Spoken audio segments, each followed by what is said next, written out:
नमस्कार दोस्तों, मैं diet doctor RP Yadav. Diet doctor मतलब भोजन के द्वारा बीमारियों को ठीक करने वाला डॉक्टर। आज कहीं भी आप किसी भी इंसान को देखेंगे जो आज के डेट में सबसे ज़्यादा कामयाब अगर दिखता है तो उस कामयाबी के पीछे आप देखेंगे कि उसने बहुत सारी गलतियां भी किया होगा और उन गलतियों को करके उसने उससे कुछ सीखा है, उसको रियलाइज किया है और उससे उस गलतियों से उसने कुछ सीखने की कोशिश किया है, उसको सुधारने की कोशिश किया है और सुधार करके फिर वो आगे बढ़ा है और वो कामयाब हुआ है। तो दोस्तों, आज के इस वीडियो में हम इसी तरह की कुछ 5 ऐसी गलतियों के बारे में जिक्र करने वाले हैं जिसके बारे में हम उसका कुछ विश्लेषण करने वाले हैं। और ये गलतियां हमने भी की है और कहीं ना कहीं शायद आप भी इन सभी गलतियों को करते होंगे और उसी बारे में आज हम डिस्कस करते हुए उन गलतियों को इस आने वाले नए साल में सुधारने की कोशिश करेंगे और वो की जाने वाली गलतियों का परसेंटेज कम करने की कोशिश करेंगे, यानी उसमें सुधार वाला परसेंटेज हम थोड़ा सा बढ़ाने की कोशिश करेंगे। अब तक की सबसे पहली और सबसे बड़ी गलती आपको हम बताएंगे जो हमने अभी तक रियलाइज किया कि हमने अपनी लाइफ में बहुत सारी ऐसी जगहें देखा जहां पर कि हमने रिस्क को कम लिया और आज के समय में वह एहसास हो रहा है कि अगर हमने शायद उस समय थोड़ा रिस्क और लिया होता तो आज हमारी कंडीशन कुछ और होती। दोस्तों, जब हमारे पास कुछ नहीं था, हमारी कोई औकात नहीं थी, जब हम जीरो में थे, उस समय हमने इतने बड़े बड़े रिस्क लिए और वो रिस्क लेकर के हमने कुछ न कुछ अचीव किया। लेकिन जैसे ही समय बीतते गया, पीछे के कुछ सालों में हमने अपने आप को ये देखा, ये रियलाइज किया कि हमने रिस्क लेना कम कर दिया क्योंकि हम कंफर्ट जोन में आ गए। और कंफर्ट जोन में आने के बाद हर कोई इंसान रिस्क लेना कम कर देता है, शायद आप भी यही करते होंगे। तो आज उसी बात को हमने रियलाइज किया कि शायद उस रिस्क को अगर हमने उस समय थोड़ा सा और ज़्यादा लिया होता तो आज हम कुछ और अच्छे कंडीशन में रहते। तो दोस्तों, रिस्क लेना बहुत ज़रूरी है। कहते हैं ना कि रिस्क नहीं तो इश्क नहीं। आपके साथ भी ऐसा हुआ होगा, आप भी कभी न कभी ऐसा सोचते होंगे, रिस्क लेने के पहले सोचते होंगे कि शायद रिस्क लूँ तो आज से भी कहीं पीछे न चला जाऊँ, कहीं ऐसी परिस्थितियाँ न बन जाए कि हम और भी नीचे चला जाऊँ। तो दोस्तों, रिस्क न लेना ये हमारी सबसे बड़ी गलती है। रिस्क एक ऐसी गलती है जिसे लेने के बाद इंसान या तो हीरो बन जाता है या फिर जीरो बन जाता है। बट मेरी समझ से मैं ये एक्सपीरियंस के आधार पर आपको ये बताना चाहूँगा कि रिस्क हमें हर हाल में लेना चाहिए और रिस्क लेने के बाद हम हर हाल में हीरो बनते हैं। जो रिस्क नहीं लेता है वो अपनी जिंदगी तो काट लेता है लेकिन जिंदगी जी नहीं सकता है। दोस्तों, इसलिए मैं बड़े दावे के साथ आपको और एक उम्मीद के साथ इस बात को कहना चाहूँगा कि इस आने वाले नए साल में आप भी अपने आप से प्रॉमिस कीजिए, मैं तो प्रॉमिस कर ही रहा हूँ कि अगले साल हम और भी बड़े रिस्क लेने के लिए तैयार होंगे। तो दोस्तों, आइए अपने आप से आप भी प्रॉमिस कीजिए कि हम रिस्क के परसेंटेज को इस नए साल में और बढ़ाएंगे और साथ साथ में कामयाबी के नए मुकाम तक जाने की कोशिश करेंगे। दोस्तों, लाइफ में हमने जो दूसरी सबसे बड़ी गलती की है वो गलती है दूसरे लोगों पर ज़रूरत से ज़्यादा भरोसा करना। भरोसा करना गलत नहीं है, भरोसे के ऊपर सब कुछ चलता है, लेकिन जिससे हम बोलते हैं ना ज़रूरत से ज़्यादा भरोसा करना, मतलब ओवर कॉन्फिडेंस, ओवर ट्रस्ट करना। क्योंकि कहते हैं ना कि भरोसा भी जहाँ ज़्यादा होता है वहीं टूटता भी ज़्यादा है। और कहीं ना कहीं ये गलती यानी ओवर ट्रस्ट या ज़रूरत से ज़्यादा भरोसा करना आपने भी कहीं ना कहीं किसी के साथ किया होगा। ये हमारी सबसे बड़ी गलती साबित हुई है क्योंकि हमने भी इंसान को समय और परिस्थितियों के अनुसार बदलते हुए देखा है।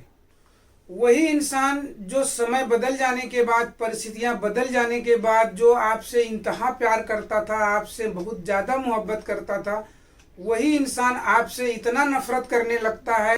और परिस्थितियां बदलने पर अगर आपका वो राजदार है तो आपको वो किसी ऐसे चौराहे पर लाकर खड़ा कर देता है, आपको नंगा कर देता है कि आप जिसे कभी सोच भी नहीं सकते हो। तो इसलिए दोस्तों, मेरा ये अनुभव है कि किसी के ऊपर भरोसा जरूर करो, लेकिन भरोसे की एक लिमिट रखो। भरोसा ओवर ट्रस्ट नहीं होना चाहिए। हम ओवर कॉन्फिडेंट और ओवर ट्रस्ट में नहीं आए, इस बात को हमें ध्यान रखने की ज़रूरत है क्योंकि शायद ऐसी ना ऐसी गलती आपने भी कभी ना कभी कहीं ना कहीं किया होगा। इसलिए दोस्तों, आप भरोसा जरूर करो। भरोसा करना गलत नहीं है, लेकिन ओवर नहीं होना चाहिए। ओवर ट्रस्ट जिस दिन हम करेंगे उस दिन कहीं ना कहीं हम अपना नुकसान कर बैठने वाले हैं। ये शायद आपने भी कहीं ना कहीं रियलाइज किया होगा। और आज के समय में हमने भरोसे को टूटते हुए दो जगहों देखा है। दो जगह हमारा भरोसा सबसे ज्यादा टूटता है, एक तो पैसे के लेन देन में और दूसरा प्यार में। आपने भी अगर आज के समय में किसी को पैसे देकर मदद की होगी तो आज के समय में ये लर्निंग लेना आपके लिए बहुत ज़रूरी है कि आप जब भी किसी की मदद कर रहे हैं तो उस मदद की एवज में कुछ ऐसे डॉक्यूमेंट्स या कुछ ऐसी कीमती चीज़ उसके अगेंस्ट में रख लीजिए अपने पास, जो या जिसका वैल्यू उस पैसे से भी ज़्यादा हो। उस कंडीशन में क्या होगा कि वो बंदा आपके पैसे को टाइम पर वापस करेगा और आनाकानी नहीं करेगा। अगर आपने ऐसा नहीं किया है तो वो बंदा आपका पैसा देने के लिए इनकार तो नहीं करेगा लेकिन देगा भी नहीं। आपको कभी भी ऐसा नहीं बोलेगा कि भाई मैं पैसा नहीं दूंगा, लेकिन वो हमेशा बोलता रहेगा अरे भाई मैं मरा तो नहीं हूं ना, मैं हूं ना यार, कैसा दोस्त है जो बार बार तुम परेशान करता है, पैसा हो जाएगा मैं दे दूंगा तुमको, आज परिस्थितियां ठीक नहीं है इसलिए मैं नहीं दे पा रहा हूं।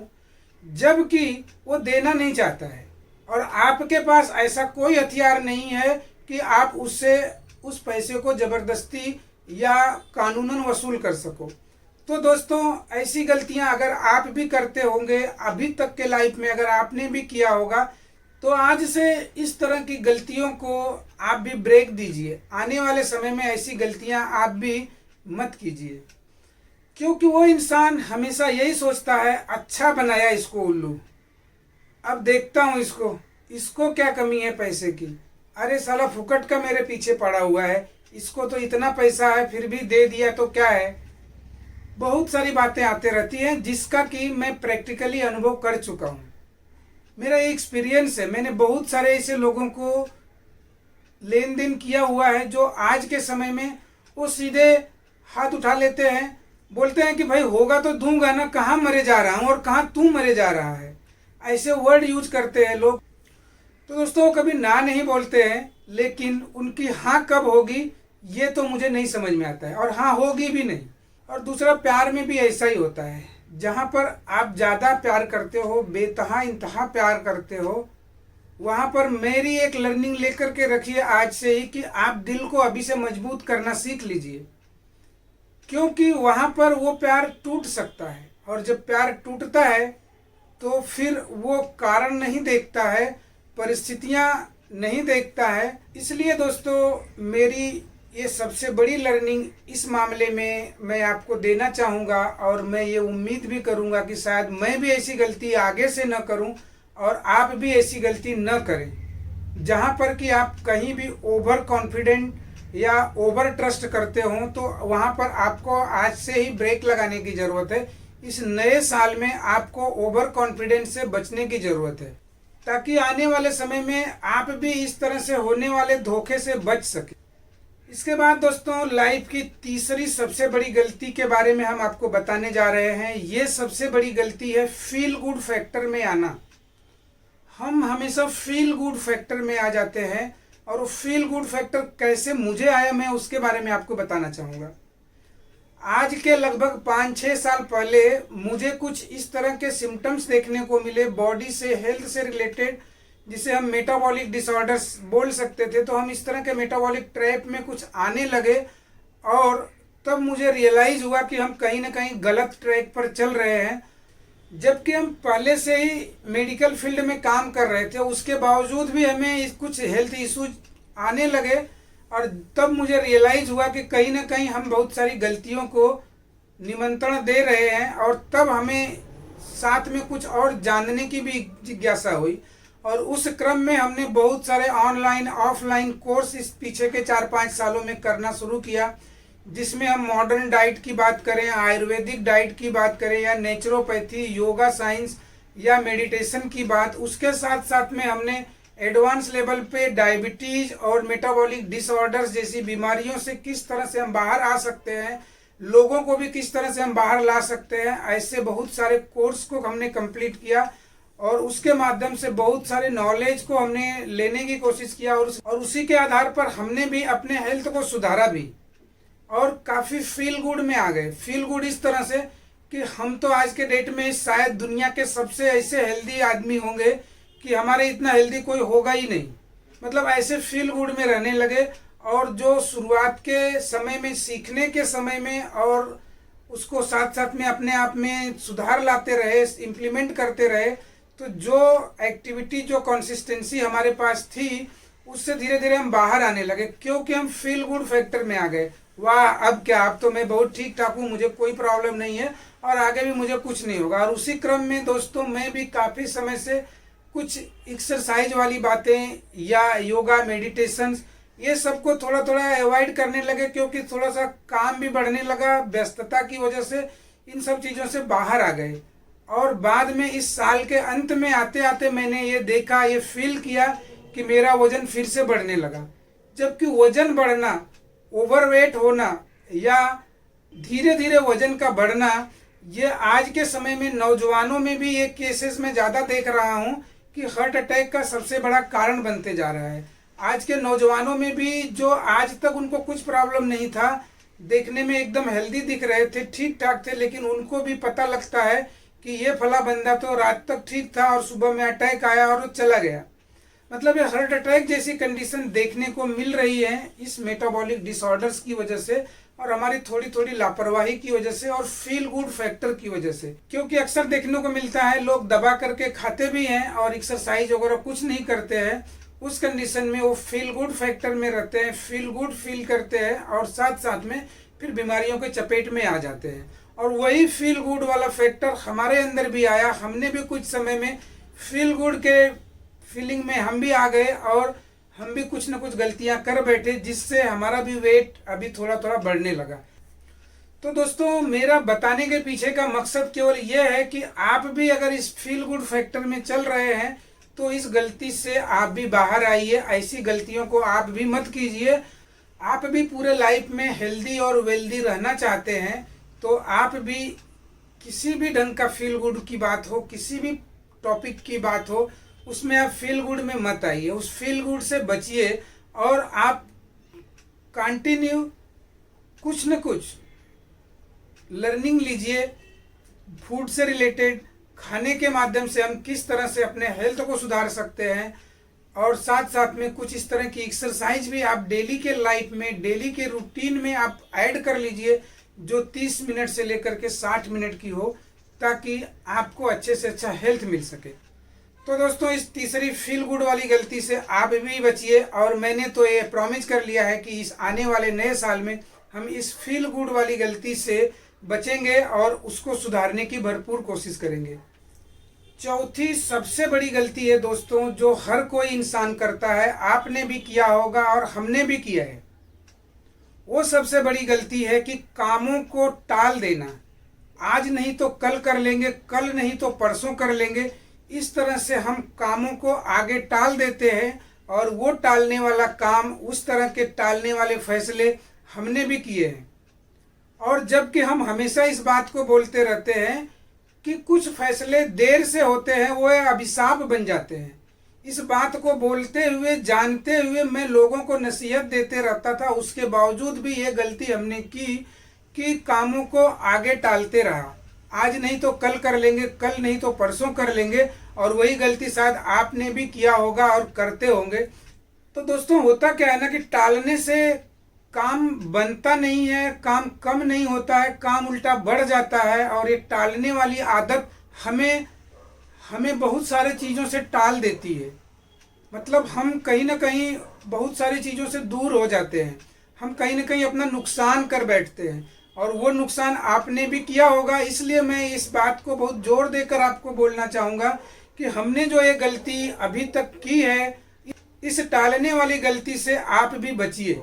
मैं तो बचने के लिए अभी प्रॉमिस कर ही रहा हूँ, आपको भी ये प्रॉमिस लेने के लिए मैं बोलूँगा कि आप भी आने वाले समय में, आने वाले नए साल से इस तरह की टाल मटोल वाली गलतियों से बचने की कोशिश कीजिए और आप अपने आप का विकास कीजिए। और ये टाल मटोल करने वाली जो गलतियां हैं, ये चाहे हेल्थ से रिलेटेड हो या वेल्थ से रिलेटेड हो।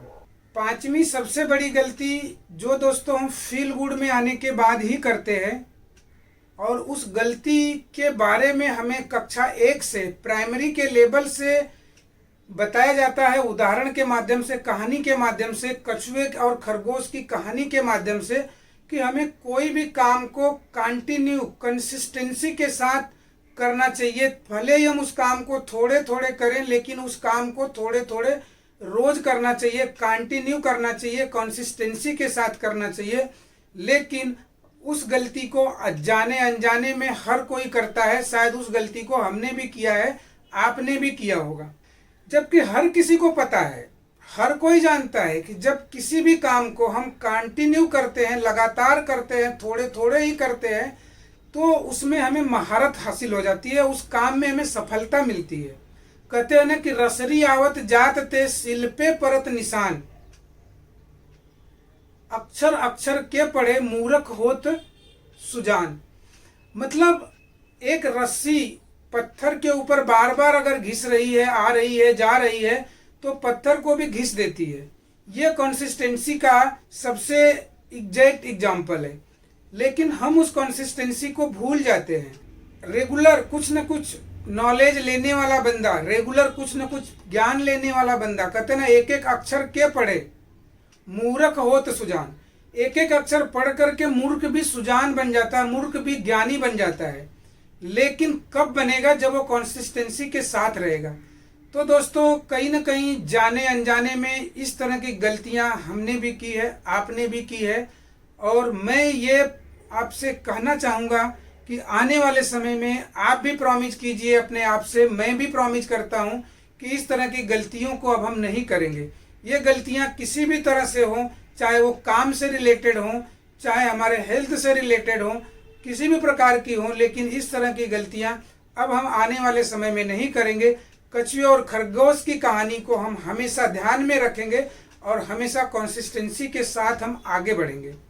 साथ साथ में दोस्तों, हम आपको ये भी बोलना चाहेंगे कि इसी कंसिस्टेंसी के साथ में आपने अभी तक हमारे इस चैनल को अभी तक अगर आपने सब्सक्राइब नहीं किया है तो सबसे पहले सब्सक्राइब कीजिए, ताकि उसी कंसिस्टेंसी के साथ में हम आगे भी कुछ न कुछ सीखते रहेंगे। और अंत में इस वीडियो के माध्यम से आपने मुझे अंत तक सुना, उसके लिए आपको तहे दिल से धन्यवाद।